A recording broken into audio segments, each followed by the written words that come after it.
the way we use APIs in order to do cross-enterprise collaborations. I don't know if there is in the room some, hold on, it doesn't work. I'm going to use some users already of the Symphony platform. How many of you are using Symphony? I knew the answer because this is a tool mostly used by traders. And yes, this event is not really for traders. But so what is Symphony? It's a full-feature collaboration platform, meaning chat, voice and video, screen sharing. But the most important on the platform is our directory, meaning that all users that are on the platform are registered by their own company. So if you are talking to John Smith at Bank A, you're sure that it is John Smith at Bank A. There is no, it's not like on LinkedIn, or you can be Bill Gates or even Steve Jobs today, right? So it's very important when traders are talking to a counterpart to make sure that they are talking to the right person. So what means really cross-enterprise collaboration here? In investment banking, this is an example of a very simplified version of the trade activity cycle, where you have, prior to the trade, some workflows like account opening, credit analysis, sustainability, and when there is the trading, some kind of request for quote or information about some trades, the trade approval itself, the execution of the trade, and after the trade, all the settlements and reporting. This is very important. Those workflows are mostly between two banks called, one is buying, one is selling, buy side, the buy side and the sell side. And when there is those workflows occurring, most of the people are using traditional collaboration tools like emails or even phone calls, which is very difficult in a regulated environment to make sure that everything that is talked is, like you can talk to this person, that you can talk about this specific product. It's very important. Oh, thank you. It's okay, I can use the key.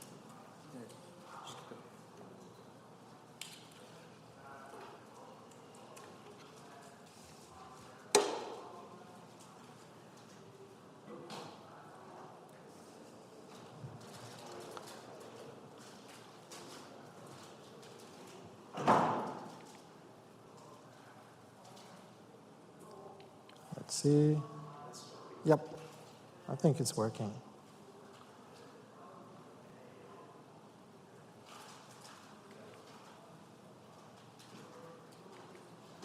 Oh, it's the other one.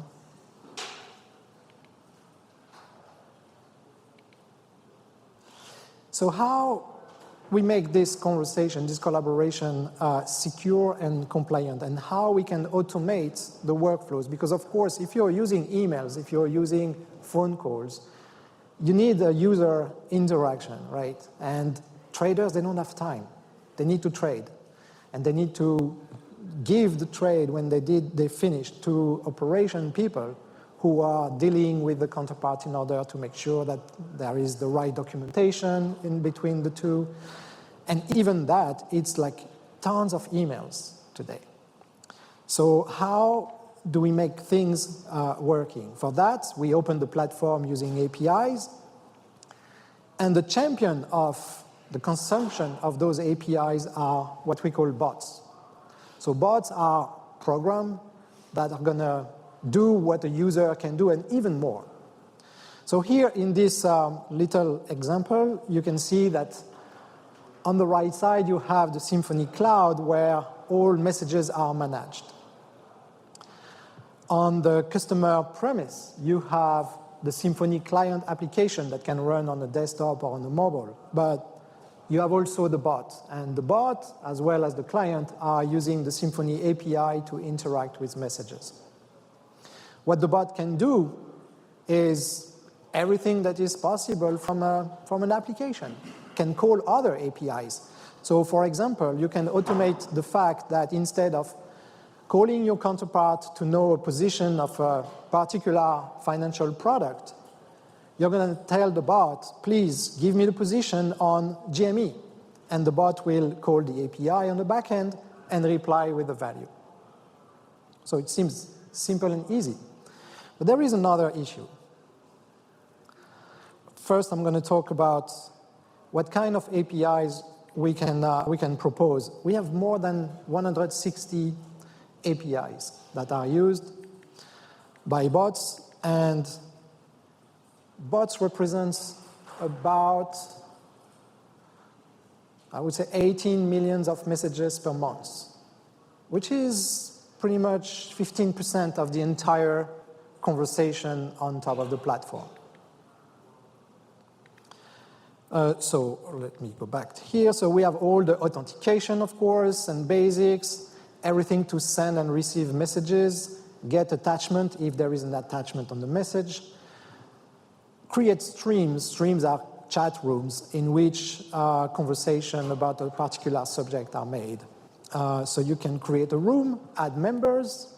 So basically a typical workflow would be that, like you want to work on a trade, you're going to create a room, add members, and put the data they were talking about the trade.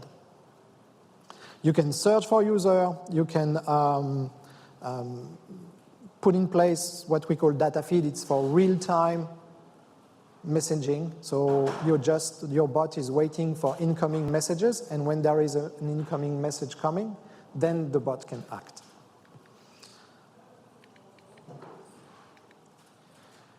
Connection, when two people need to be connected, so you don't necessarily have the authorization to talk to one person. You need for that to be connected, a little bit like on LinkedIn today. Your bot can also accept or reject connections based on some rules that the company can have internally. You can know the presence. That can be useful if you want your clients to see if there is an agent that is available at the moment, in which region of the world. So for that, the APIs can let you see who is active at the moment, and then direct the client to the particular person. And everything about application management and administrative APIs also. So application management is more, you can embed some applications inside the Symphony platform as well. And for the administrative part, it's mostly to define who can talk to who. So you can put in place some information barriers. For example, a big bank can be either buyer or seller, but they cannot trade with himself. So for that, you need to put in place some information barrier. And you're sure that when you're a person, you cannot contact another person, and if you're a seller, you cannot contact a buyer that is in the same legal entity.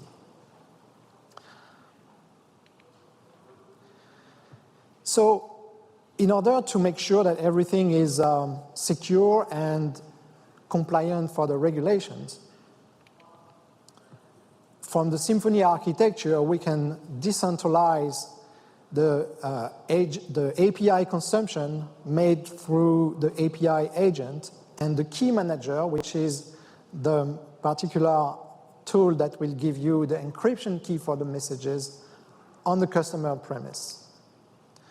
And then it becomes a simple communication, like, of course, the authentication to the Symphony server to get access to the APIs, but also to the key manager that's going to give you a token for encryption and decryption.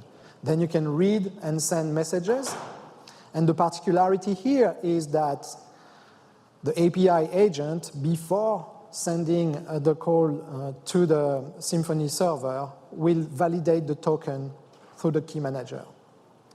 Which means that at Symphony or any cloud provider underneath, we cannot decrypt the messages. So we don't know what banks are talking about.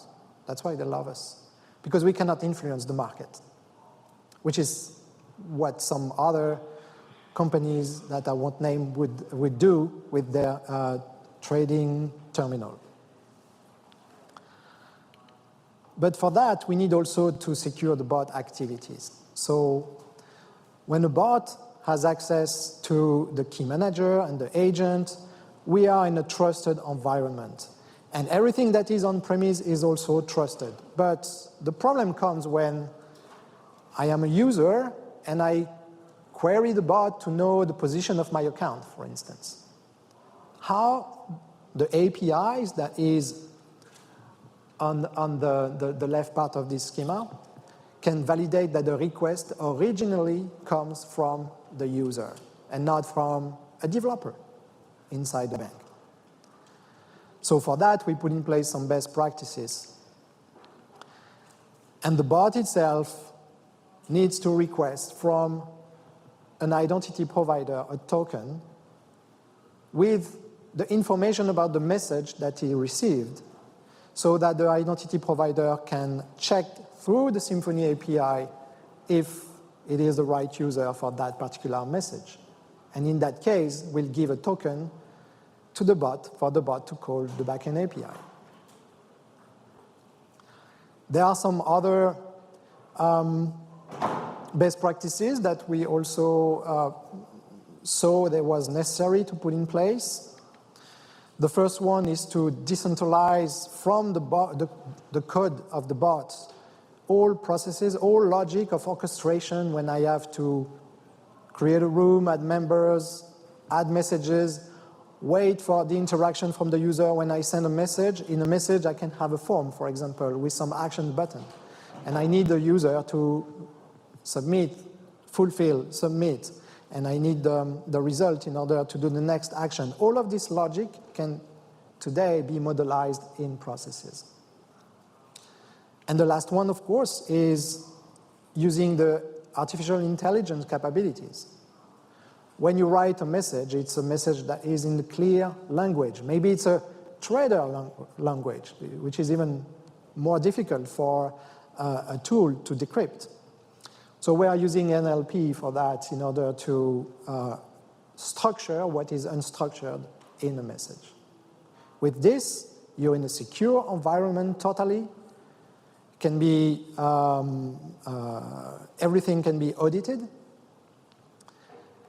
And as I said before, Symphony cannot influence the market, so you're in a trusted environment. On top of the API, we provide developer tools. We thought it was important to not provide the API as is.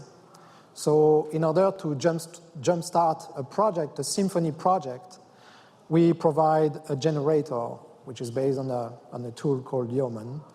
So you just say, yo, Symphony, and you reply to a few questions, and you have the scaffold of your bot. And the bot is can be up and running in seconds. We also, we provided in the past some SDKs, which was a mapping between the APIs and the code in a certain language like Java or Python. But we thought also to help developers, it would be good to provide extended services. So we are providing some bot developer kit, which is an extension of an SDK. And in order to make it even faster for developers, we provide now a workflow developer kit where you can modelize a workflow in a very simple descriptive language. And all of this helped us to put in place a real developer ecosystem, which, so we are very open source oriented. Everything that we are providing to developers, from APIs to developer tools, is put in the financial open source called Finos. And from that, so we have like bot developer kit, the generator, the WDK, and some other developer tools that we think we're going to put in the open source in the future. Some other standards that are in the industry right now, like FDC3, which is a local desktop API in order for multiple applications on the same desktop to communicate between each other.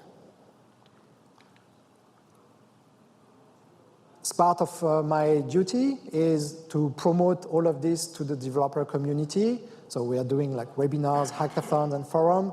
We got a lot of feedback from developers doing those actions, which made the developer tools, the APIs, much better than it was a few years ago. So it's very important if you have your strategy from your API development, also to make sure that you made actions on top of those APIs. And the last part is what the community did with our APIs. So we have different scenarios here. We have the people like partners, there is one called iPushPull, who used our bot developer kit in order to make new solutions that help companies to share tables of information on top of Symphony directly without having of going outside of the collaboration platform. So it was pretty interesting. We have also another open source initiative called Springbot, which is a way to provide extension services to what we do with the BDK itself. So the community itself used exactly what we put in place in order to do even more. And the WDK gallery is a list of predefined processes that people can use out of the box in order to go faster to implement their workflow. So that's a little bit the experience of what we have and what we put in place and what I wanted to share with you today. I don't know if anyone has a question. I hope I'm on time.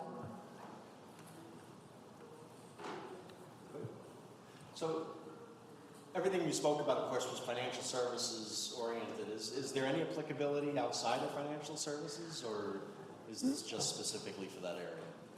We tried, and but it's, I mean, the financial industry is really a beast in itself, and we prefer to provide more specific, even more solutions for the financial industries. We have a lot to do for that. Sure.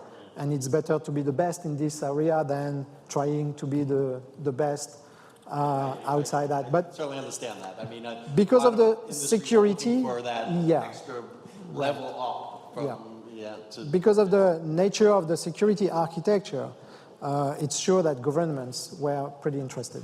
Very good. Anybody else questions? All right, we have a few minutes before the next session. Thank you. Thank you. Thank you, everyone.